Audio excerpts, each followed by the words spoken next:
How do you create something that's different than everyone else? You do it differently than everyone else. Here at Copeland Creative, we specialize in telling captivating stories of wild people, wild things, and wild places. We don't just capture the story, we immerse ourselves in it.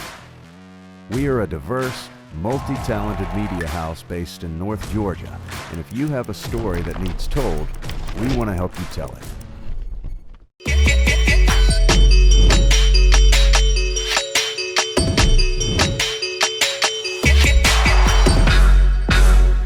Welcome back to the Redneck Tech Podcast. This is a big one for us. We've been waiting to do this over 2 years now. And the film, we're pre-recording this, spoiler alert, and because we don't want to put this out until after the film comes out.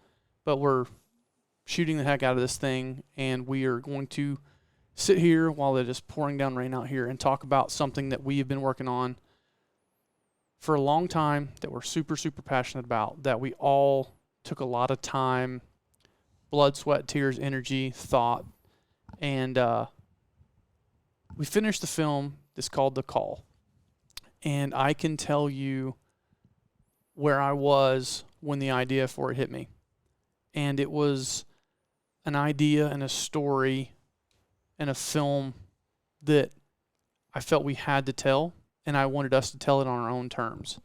And we'll get into that in a little bit. But it was something that I feel like the industry needs and wants.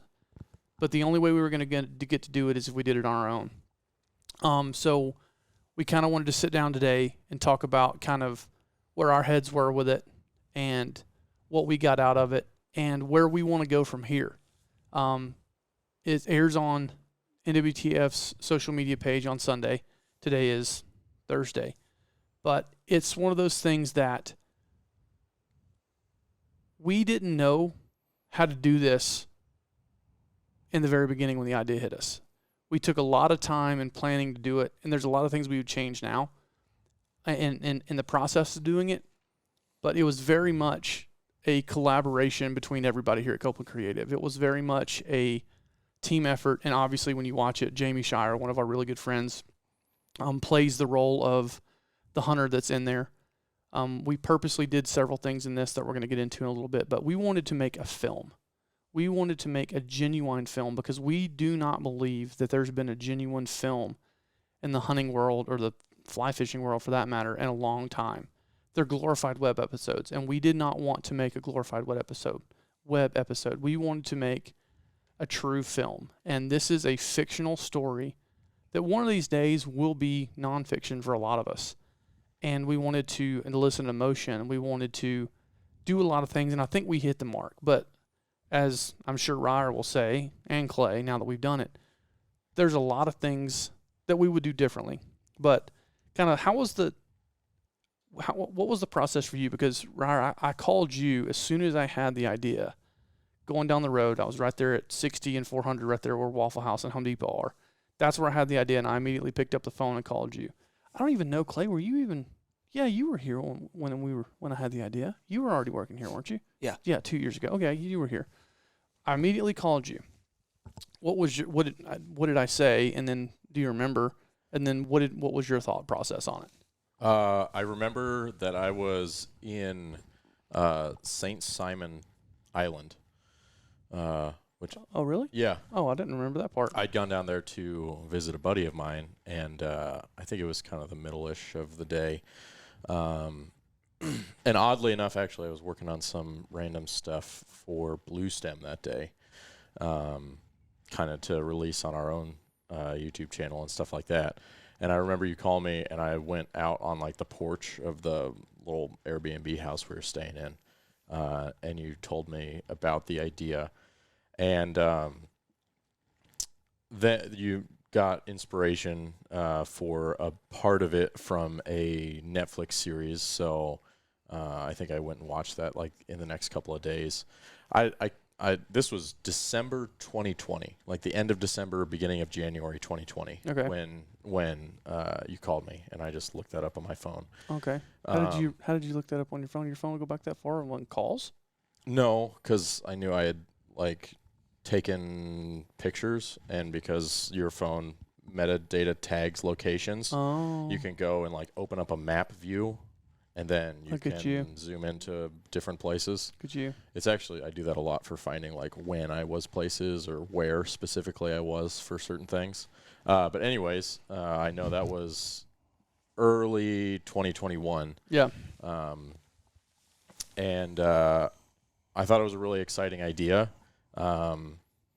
Not being somebody who comes from the hunting world, you kind of had to explain to me the concept and why it was something impactful for a lot of people, especially people who have kind of grown up hunting, and so I thought that it was a really cool concept. It was something that even coming from outside of the hunting world, as soon as you explained it to me, I went, oh, okay, yeah, that makes a lot of sense. I kind of like connected the dots because filming people, I've seen the call happen a lot. But I myself, and probably even a lot of people who have a hunting background, probably kind of glaze over or don't understand kind of the deeper significance of the call. Yeah. Maybe we should explain that too. Well, go ahead. I'm being purposefully mysterious. Yeah, I figured you were. And so I thought it was a really cool concept. I watched a little bit of the inspiration, and then I think it just kind of like flew in the back burner for a little while until one day you're like, well, we got some time. Why don't we think about... Which is rare for us to have some time. Why don't we think about shooting that? And I think for me, a lot of the times, that's kind of where my process starts. Because... I mean, if you guys have listened to the podcast, and if you haven't, you can go listen to them, and you'll kind of get a better idea of who we are and kind of our roles and what we all kind of do well and where we all fit into the larger puzzle that is Copeland Creative. You're always the ideas man. Not always, but I would say a large majority of the time you're the ideas man. And then generally my role kind of starts once it is time to put that idea into motion. And so when we started talking about how to film it and what we wanted it to look like and all that stuff, that's where I really got to start thinking about how we would shoot that. And obviously we talked about that together. But I think that was kind of the initial process for me. I know that I was initially excited, but also a little nervous about the prospect of shooting and editing something that was completely narrative and something driven by a very large and heavy emotion. I haven't, and I don't know if you have. I won't speak for you, but I had not, to that point, really edited stuff that was narrative. Now, we've edited a lot of brand stuff with small stories for like commercials and different marketing things that were, fictionalized, but it wasn't supposed to be a narrative. It was more like, hey, let's tell a small story. Here. It wasn't a whole narrative piece that had been thought through for a specific intention. And I had not filmed and edited something that dealt with the weight that the emotion that this one would have. This one's got a lot of weight to it. And so I think initially I was it was exciting, obviously, but also you have a lot of doubt and a lot of not knowing going into that how exactly to do it and tackle it. Yeah. I want to get into some of the challenges in a minute, but I think, Ryer kind of nibbled around the edges of what the film is, and since this is going to come out after, if you haven't seen it, you absolutely need to go see it because this is going to be a giant spoiler. So if you have not seen the film, please go do it. I don't want this to ruin it for you, but since this is coming out after, I feel like we've teased and teased and teased about this film. So now that it's out. Well, maybe instead of going with the plot, tell me about your idea first. So, because you had the idea, which spurred you thinking about how do we convey that. So tell me about the idea first. So the idea, like I said, came to me going down the road, I guess December 2020. I didn't remember when it was. I knew it was about over 2 years ago. And essentially, I got to thinking, like, anytime I've ever been successful in the field, deer hunting, turkey hunting, elk hunting, the first thing I do is I call my dad or my brother, or a combination of the two. That's always my first call, is to my dad to tell him, hey, Dad, killed a big deer, or had a good morning turkey hunting, or text him a picture or whatever it is. But that's the first person, when I pick up my phone after I'm successful in the field, I call. And it just hit me, which I get most of my thinking done while I'm driving, because I do a lot of driving. It hit me as like, unfortunately, one of these days, I'm going to have a day where I'm successful in the field, and my dad, or hopefully not my brother, but definitely my dad, won't be there on the other end. And anybody who knows me knows my dad is the best human that's ever lived. And my goal in life is to be half the man my dad is. And for me to be able to call him and live vicariously through him, or let him live vicariously through me in all my travels, and let him be just a small part of that, because he's the one that took me. He's the one that I was sitting at the base of the tree with 18 months old, and he shot a deer with me. I've been technically, I guess, hunting since I was 18 months old, even though I don't remember it. And so he's the person, and then I grew up hunting with my brother, so he's the second person. He's the person I always call. And I thought, okay, how is that going to affect me when the day comes that he's not there on the other end of the phone? And I got to thinking, it's like, well, I'm not the only person I know that's going to wreck. That's going to wreck pretty much everybody. And the idea of this isn't just about hunting or fishing. This transcends hunting and fishing. I mean, you could grow up going to recitals. You could grow up going to ball games. You could grow up, with, your parent or your uncle or your dad or whatever as your coach. And one of these days when you're successful in life and that person's not on the other end, that's going to affect you. And I'm like, okay, how do we tell that story?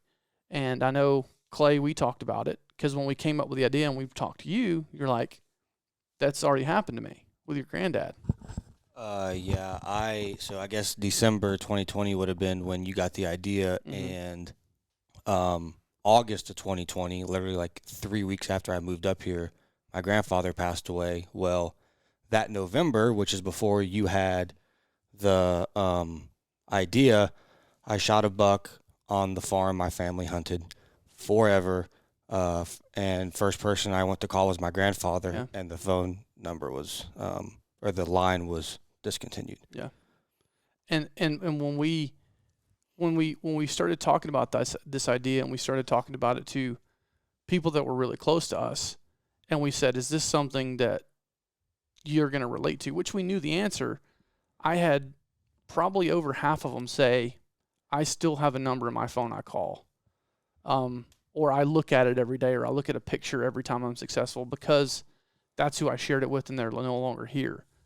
And we're like, okay, this is a powerful message. How do we do this, and how do we do it justice?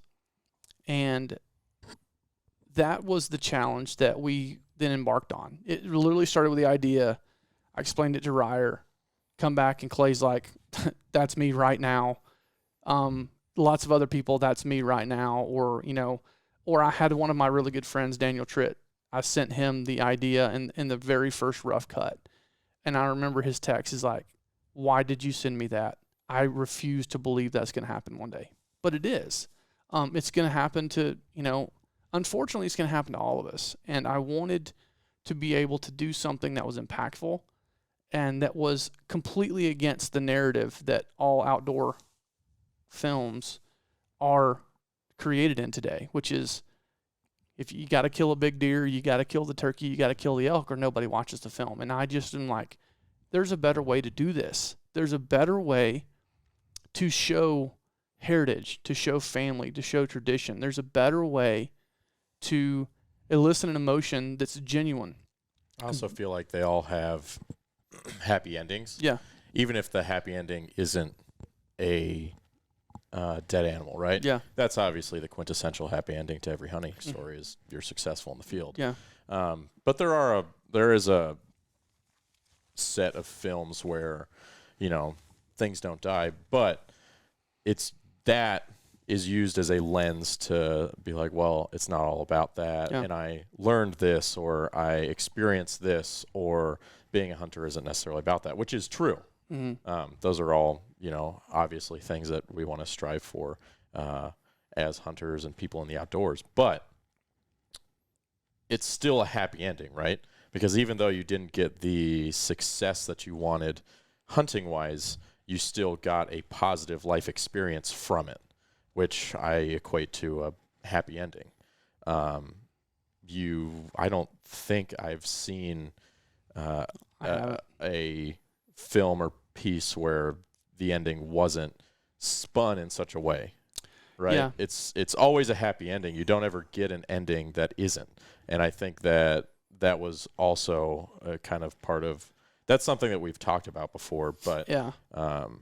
This was definitely something where we knew the ending was not happy. Yeah. Well, we knew the ending wasn't happy, and for most people it isn't happy, and it's going to make them think, and it's going to make them emotional, and that was the goal. But I did have one person, my Uncle Steve, who I respect a lot. He's very, very smart. I showed him the film as a family one night before we ever released it. When we finally finished it, I sent it to him, and he didn't say anything afterwards. And usually he's got some really good feedback, and he didn't say anything to me. He just said, that was really good, kind of generic answer. And then he texted me 2 or 3 days later, and he goes, I wanted you to know that when I watched the film the first time, he said it made me think of my dad, who's gone. And he said it made me very sad and emotional and made me think back and reflect. He's like, which I think was your goal. He's like, but it also, once I got past that, it made me think of all the really good times I had with him. And he said it really spun it to a positive, happy thing for me. So I think it can do both if you let it do both. In terms of how we did it, we shot it as nonfiction because we shot it as fiction because we felt like we had to. And it is acting, it is, all the things. And I think Jamie did a really good job to not be quote unquote an actor. But it was one of those things to where when we told him about it, and he grew up hunting with his dad, he's like, I have to do it. I have to be a part of it. He did a really good job. But I think the crazy thing, and I guess we're going to kind of pull back the veil a little bit on how we did it, was that first scene. The idea was in December. We shot the first scene in February of 21, right? Yes. In my old house that I've since sold, so I don't even own that house anymore.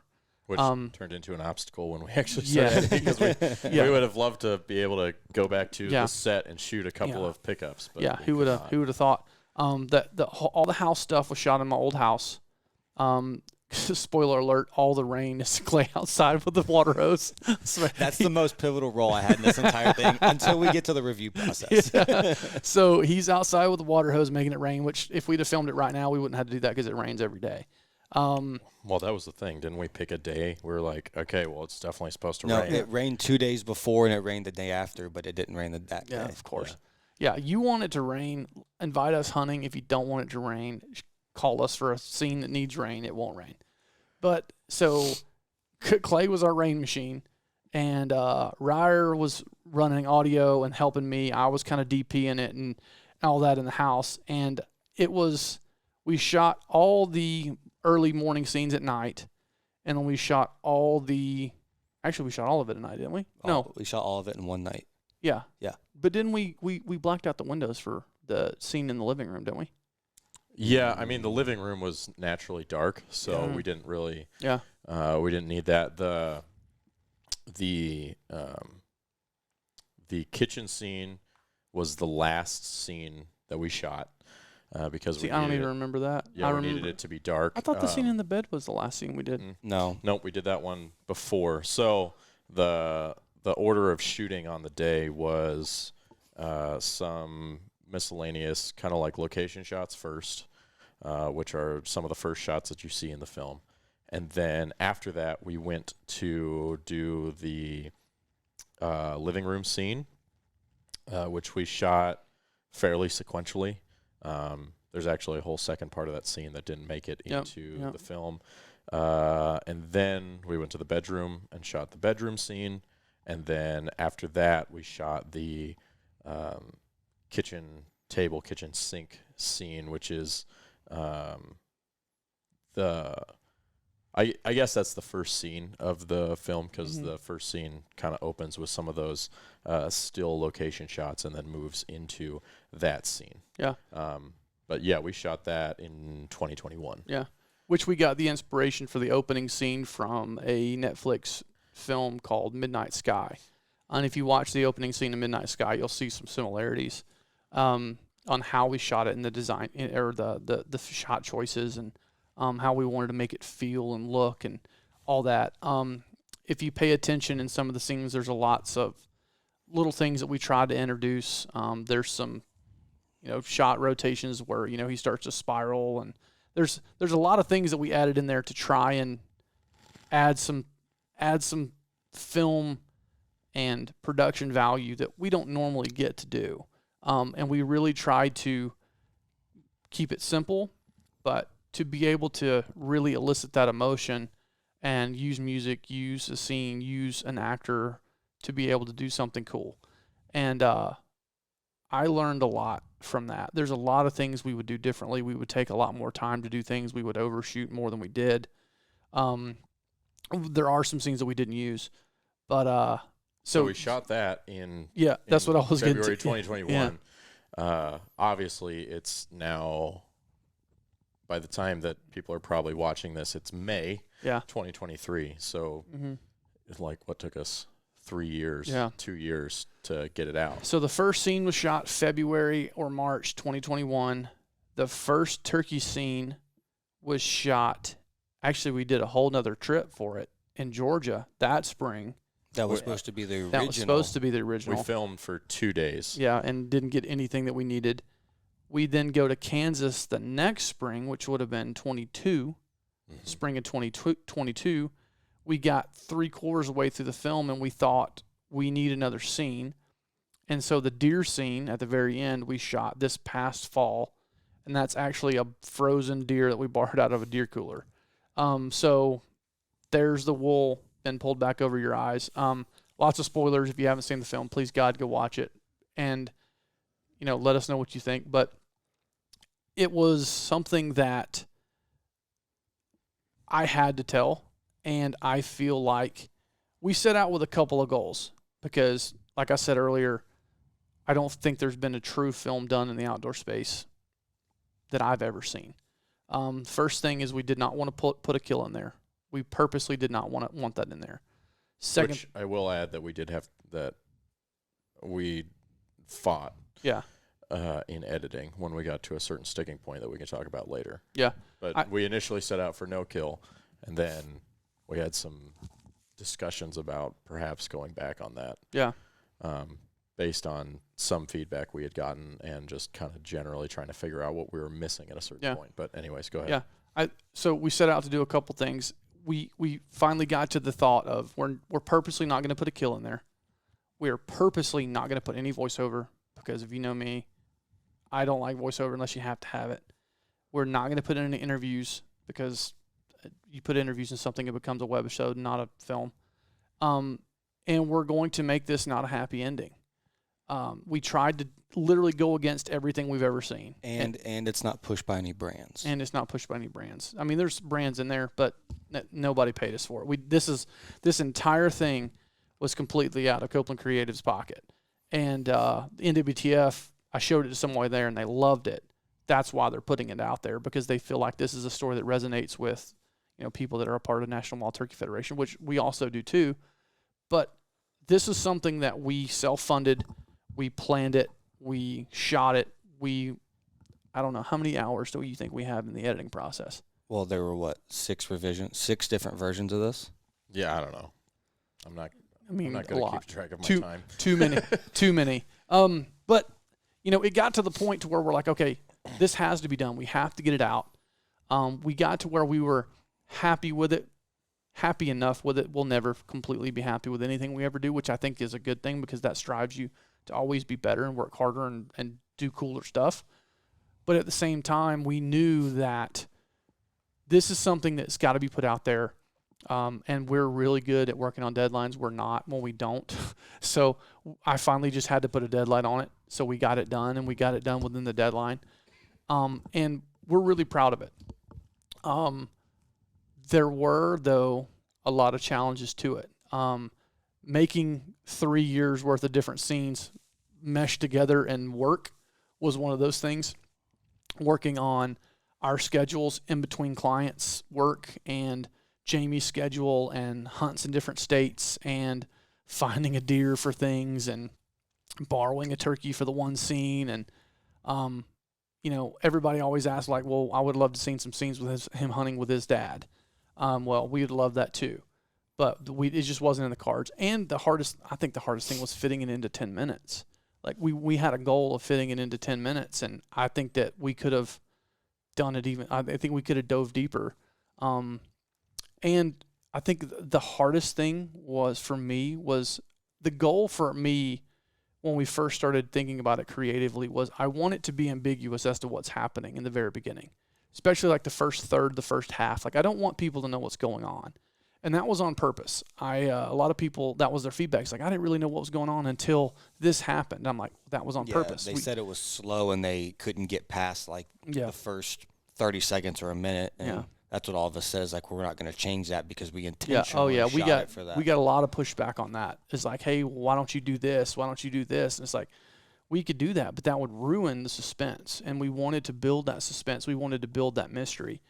And so when you watch it, it is intentional. Every single thing in there is intentional. Not only how many hours you worked editing it, but how many hours do we all sit around and talk about it and work on it and figure out, somebody's at the door. Awesome. Perfect timing. And they're gone. Not only did we spend way too much time talking about it, but how much time do we spend just sitting just like this and talking about it? Like, how do we do this? How do we get this out of them? How do we do this? How do we get from here to here? How do we make 3 scenes in 3 different states in 3 different years work together? It was a complete and utter crapshoot half the time, but I think it turned out as good as it could have under the circumstances. It's my turn. Well, I'm looking at you. Yeah, I agree. I think that there was it was a very interesting learning process because it was something that we had full control over, which is rare. Is very rare. It was something where we had a very specific goal in mind, and I think at certain points all of us were kind of like quote unquote done with it, right? Oh yeah. My done with it is like it's just not going to work, right? Like we shot the house scenes, and then we kept trying to shoot the turkey scenes, and I was like, it's just not going to happen. Mm-hmm. It's not working. It's not happening. It's just, we had a fun time shooting it and coming up with the idea, and maybe we've got a little bit better idea going forward. But like, there was a point in time where I thought it's just going to be one of those things that sits on a server. Mm-hmm. We'll get a few of those. Yeah. I know there were points of the process where you were definitely like, we just got to get it out. Yeah. Like, we just need to go do this. I get to that point a lot quicker than I used to. Yeah, you and I are. That's one of the points of contention that we have a lot. Is you're a let's get it out guy, and I'm like, let's make it right guy. Yeah. And so, I'm a let's make it right or let it sit on a server. And you're like, well, I paid a lot of money for this. Yeah. But I would like to see it. Which I think ultimately both that push and pull led it to be what it is. Because there was you're like, well, we shot it. Let's figure out how to get it done, even if it doesn't end up how we had in our heads. And then, which pushed us into figuring out how to solve the problems. Yeah. And then me kind of saying, hey, let's wait and hold this back until we can solve those problems. Yeah.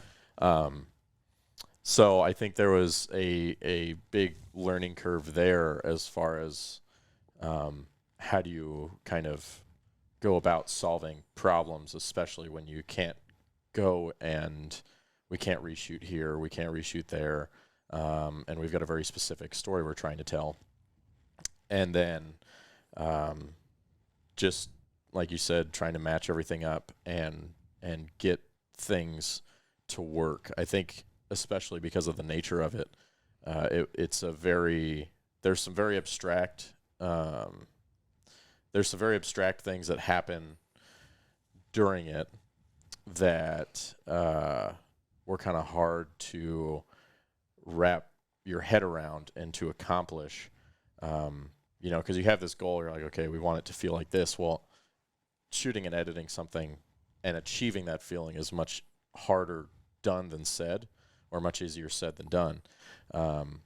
And like Clay said, there was multiple iterations. I have a couple sheets here of things that we can get into later on more detail, but there were iterations where we were messing with the order of scenes, the length of scenes, the feel of scenes, different ways to move throughout the scenes.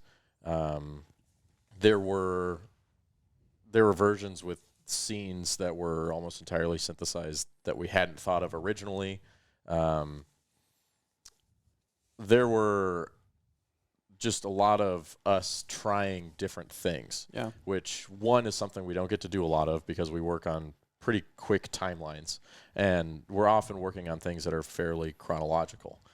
So you don't have the latitude or the need or the time to go messing around with all of those things. But when you have a narrative film and you have complete control over it, then you kind of open up that possibility for yourself, which is good and bad because you have way more options, but with those options come more decisions, so it can be tough to kind of narrow that down.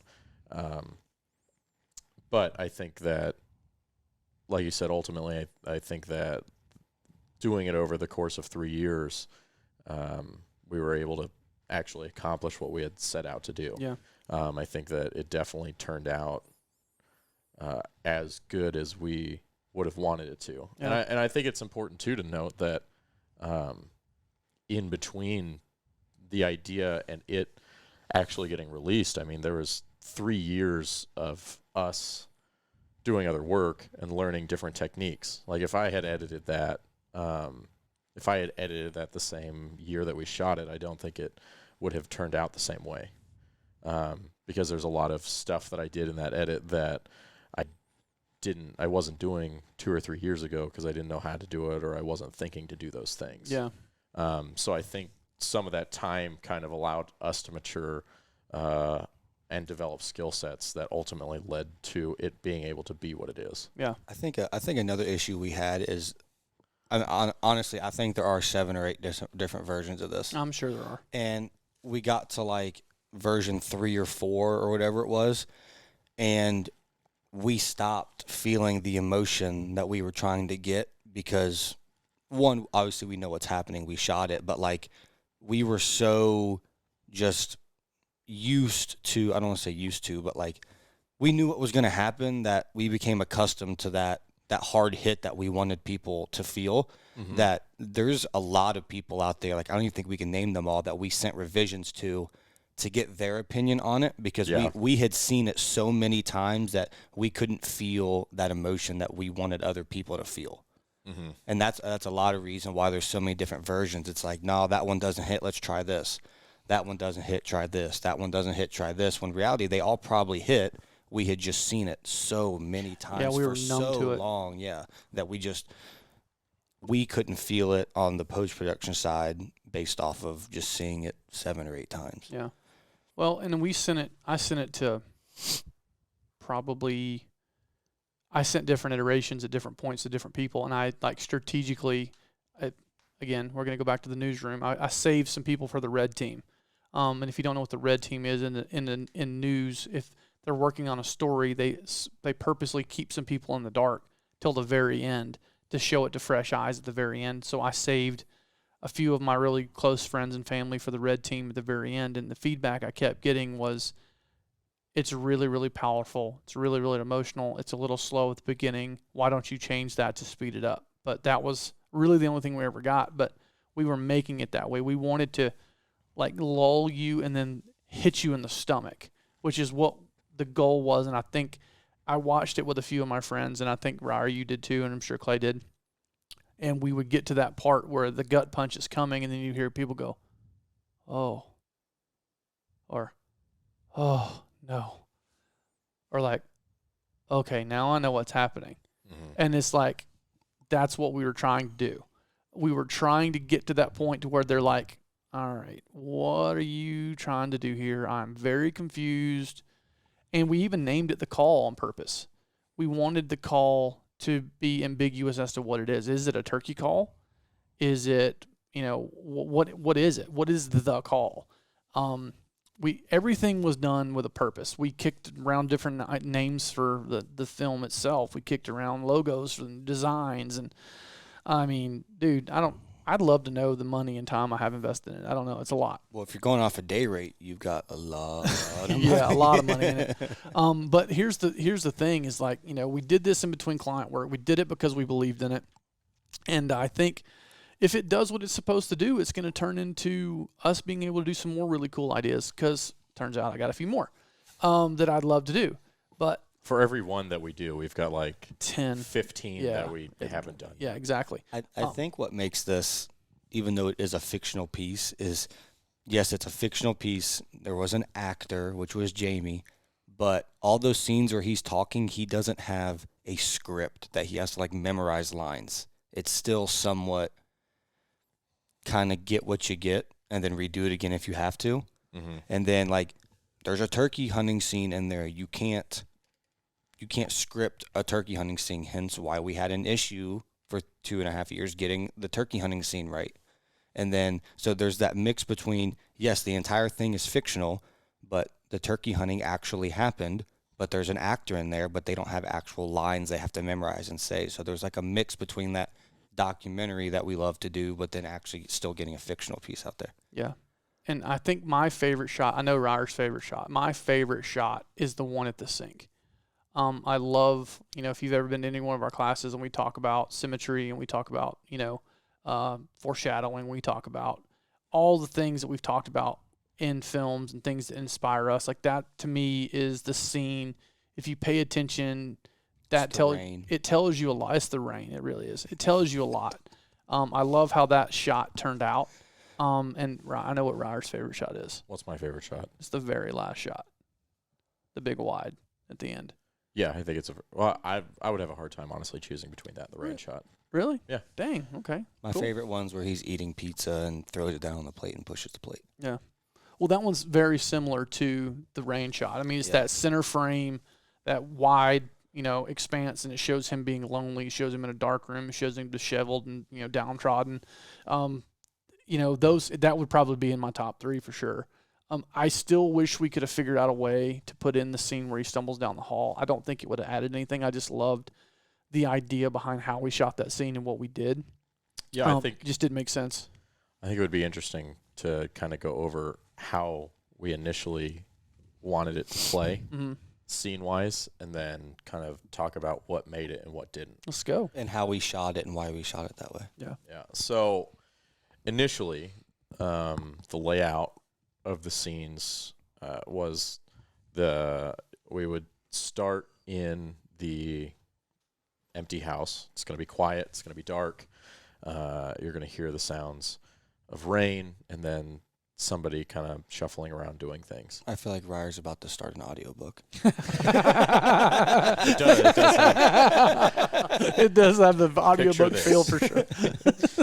Scene 1, chapter 1. Read by Red Velvet. The microwave beeps and the door opens. It's actually just Red Velvet. Instead of R-E-D, it's R-E-A-D. Well, I think about that every time I listen to one of the books, Jack Carr books, because it's read by Ray Porter. And he's got a really deep, velvety voice. I'm like, he's got to be related. Porters, probably. the men in our family have a long history of being good singers and orators. Oh God.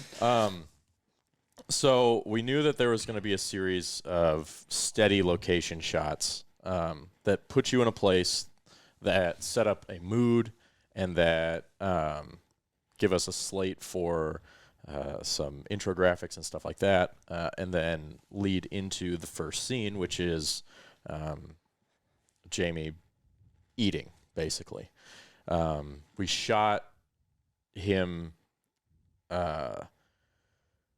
I don't think we ever shot him actually getting the pizza out of the microwave, but we did shoot him getting to the table, sitting down, eating, drinking, getting up, then going to the sink, washing his hands, and then... We never show him going to the sink. We Right. show him getting up from the table, and then he's at the sink. Yeah. Yeah. And then he is looking out into the rain. And then after that, it was going to be a turkey hunting scene, which it is in the film. And I think that turkey hunting scene was going to be kind of like halfway. It was going to be the start of the morning to about the point where he calls and a turkey responds, and he sets out after that turkey, which we would then cut into the drinking scene, which we shot to have him enter, put a record on, sit down at the couch, get drunk. And then at the point where he starts crying, we were going to go to another hunting scene where he was going to kill a turkey and then call his dad on the bed of the truck. And then we would come back from there to the drinking scene, except for now he is going to be stumbling down the hallway. even drunker. Yeah. And he's going to get up, stumble down the hall, and go to bed, where it will fade to black. And then we get the bedroom scene where you get what was supposed to be the big reveal, and it is still the big reveal, of the alarm going off, him hitting it, turning on the light, which reveals the why am I forgetting the name of it? Obituary. The obituary. Yeah. The obituary, or the like funeral announcement on his bedside table, and then him rolling over. And that was the end. When we had That was going to be the end, yeah. When we had initially shot this, that was the end of it. Mm-hmm. And there's a Ellsworth. few... Ellsworth's the one that made me really change my mind on it. Yeah, there's a few iterations that we did in there, obviously, which we can talk about why we did, and maybe a couple of iterations that we tried. But when we sent that out to people with that specific ending, now there's a couple different versions of scene arrangement in the beginning and middle there, but the feedback that we were getting was like, oh, so he's just really like depressed and doesn't go hunting. Like, he's just so sad he doesn't go hunting. Yeah. And we were like, well, yeah, he's depressed because the person he calls isn't there. The person he calls isn't there. But people weren't making that connection. Yeah. We thought that they would naturally make that connection from him calling his dad at the truck. Yeah. And then the dad's gone, oh, okay, here's the connection. But as we showed it to people, we realized that connection is not as obvious as we thought that it was, which led us to think like, okay, we need we need another scene here. We need something to cement that. And we went back and forth with a bunch of different options and eventually settled on, well, I think that he needs to make a call. And I think we had, 3 different ideas for what that the call end scene would be. One obviously was the one that we went with, where he calls his dad and leaves him a voice message, knowing that his dad won't receive the voice message. We had another one where he was going to go to pick up the phone, go to dial his dad, and then the phone line was going to be disconnected. And then the other one where he goes to dial his dad and then doesn't end up making the call. It goes as if it's muscle memory to do this.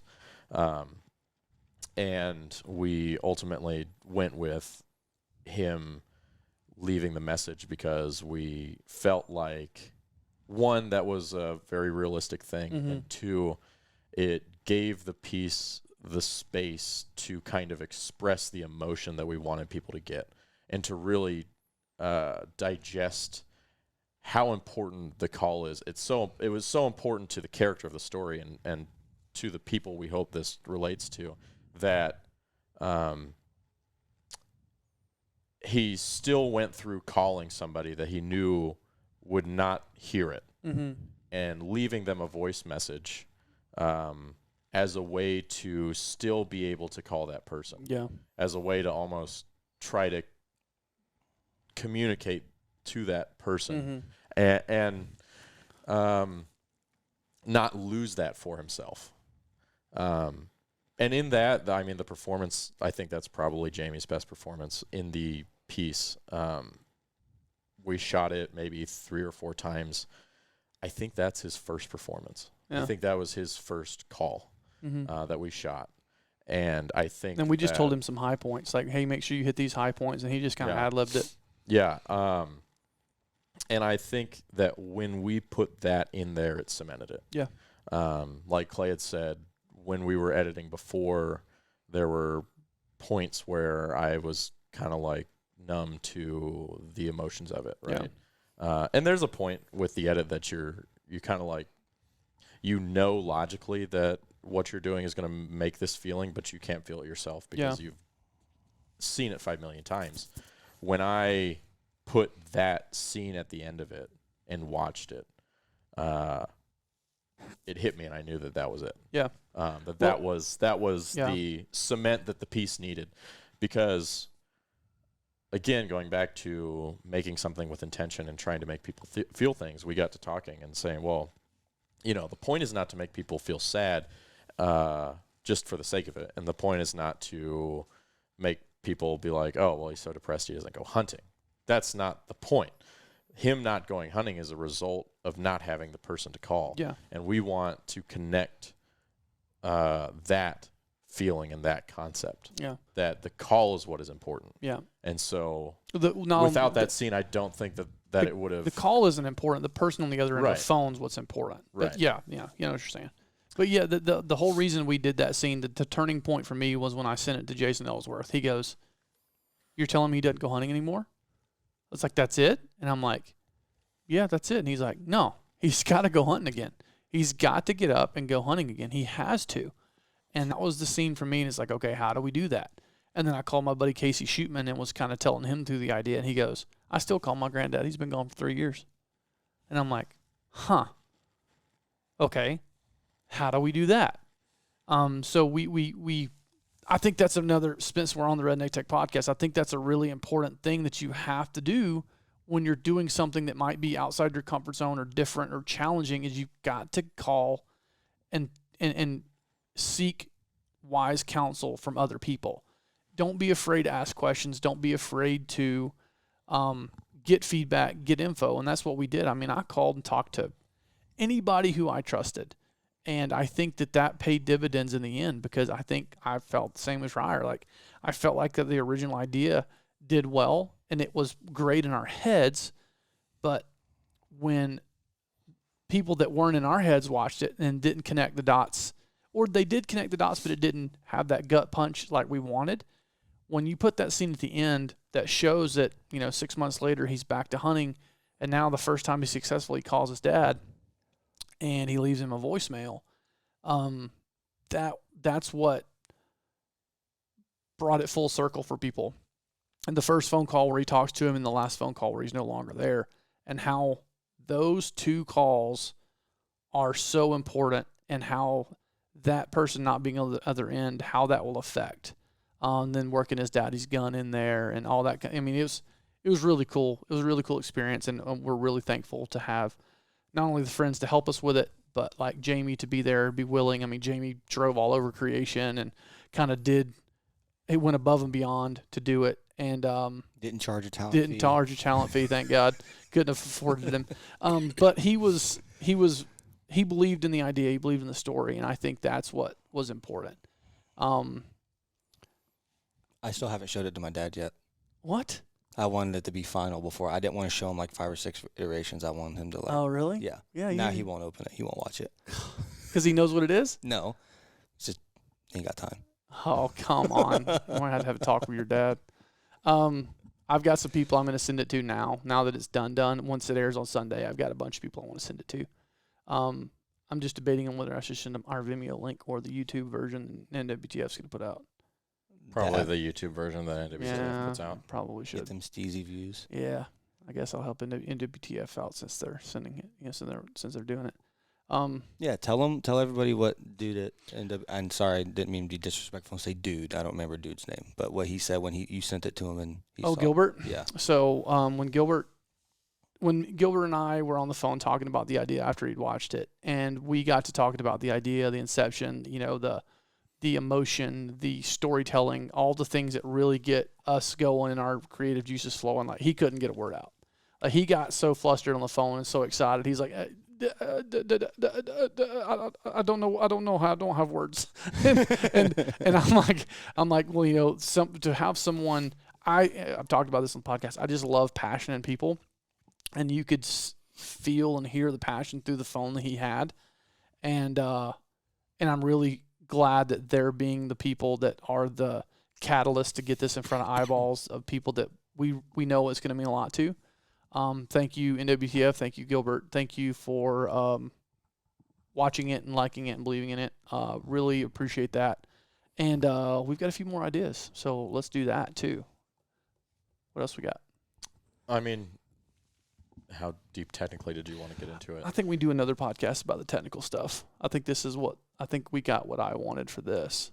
I think we've got plenty of podcasts that we can do about it. We could probably break down 3 or 4 podcasts about different parts of it if we wanted to. We could do each scene. Yeah. Just make it or a series. each scene, or kind of the storyboard, or kind of our process for it. But I just kind of wanted to get it out there, talk about the film, and hopefully people could watch it. It's kind of what I wanted. But yeah, I think obviously it hasn't released yet, so we don't know how. By the time people hear this, it will be released. Yeah, I mean right now, but from our standpoint, we have to operate on conjecture. But I hope that people see it, and I hope that people get something from it, and I hope that it makes people think about what's important in their lives, 100%. and that it's usually not things or activities that are important, but the people that you do those things and activities with. I think that ultimately that's the goal, and if it causes somebody to go call a parent, call a friend, call a sibling, make an effort to go and do those things with them, I think we'll have done what we set out to do. I'm excited that it's actually going somewhere, and that it's going to be put out. It's been a long process from inception to getting it edited and dialed in, and then there's been a whole mess of kind of how do we get this in front of people. We had a couple of different things that we were trying to do with it, and I think that and I'm hoping that NWTF is the right fit for the piece. Yeah. I think that the message is something that aligns a lot to kind of what NWTF seems to stand for and advocate for. I know the NWTF is large on heritage and tradition and passing both of those things down to the next generation. I think this film exemplifies a lot of those values, if not in a very obvious way, but in a very subconscious, emotional way. The first teaser has 26,000 plays and over 3,000 likes. Yeah. Really? Yeah. Wow. I want everything that Ryer just said to happen. I want people to call that person. I want people to feel that. But in addition to that, what I want this to challenge people in this industry to tell better stories, to tell deeper stories, to dig deeper, to not focus or anchor everything that you do based on killing a big deer, big elk, big, a bunch of turkeys, whatever it is.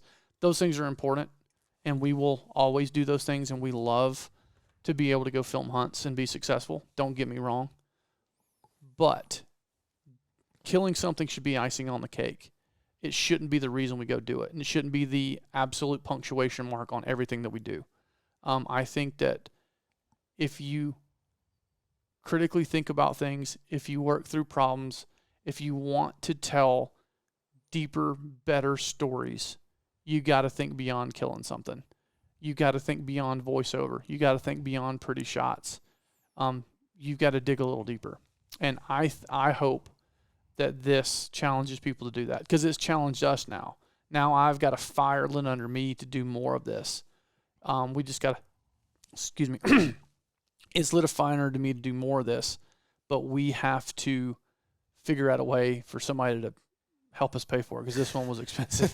But we want to do more of it. We love these type of things. We have ideas overflowing on how to do some really cool ones. We don't have them all fleshed out, but we've got the big idea. Like, the day that I called Ryder, I've got several big ideas like that, but I want to be able to do them right. And if they take 3 years to do again, then it takes 3 years to do again.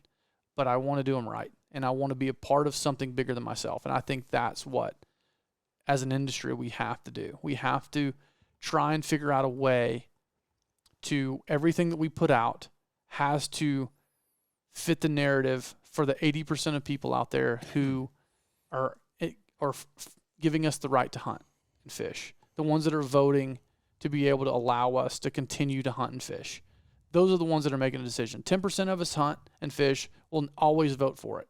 10% of the non-hunters are always going to vote against it no matter what you do. We've got to make sure everything we put out is for that 80%, the ones that are going to make the decisions.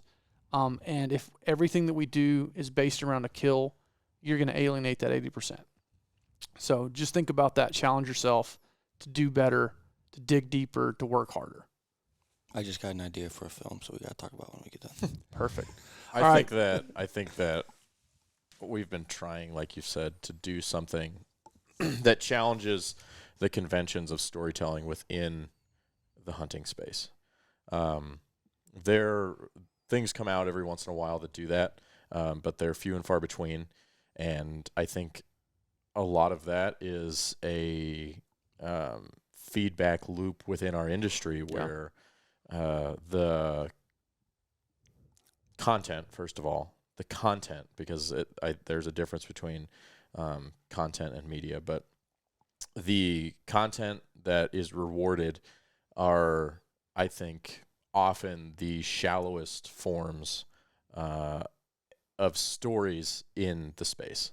I think there is a incredible opportunity to tell a wide range of stories with a wide range of emotions about a wide range of people and traditions and heritage and lifestyles and personalities that I don't think are explored because those types of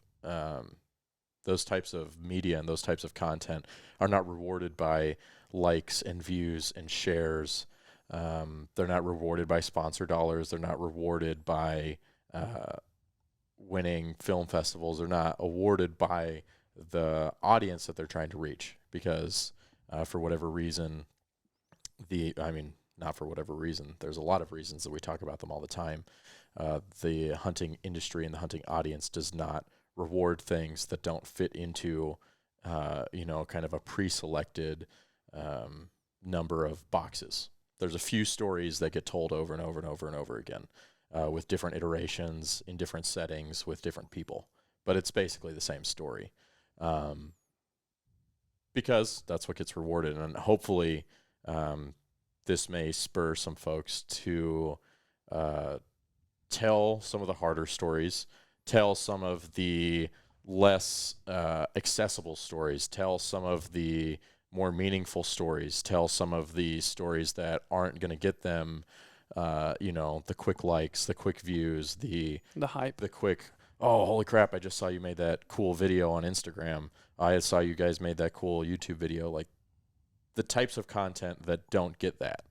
And hopefully explore some of the deeper and maybe more nuanced sides and stories that are present in the industry. Yep.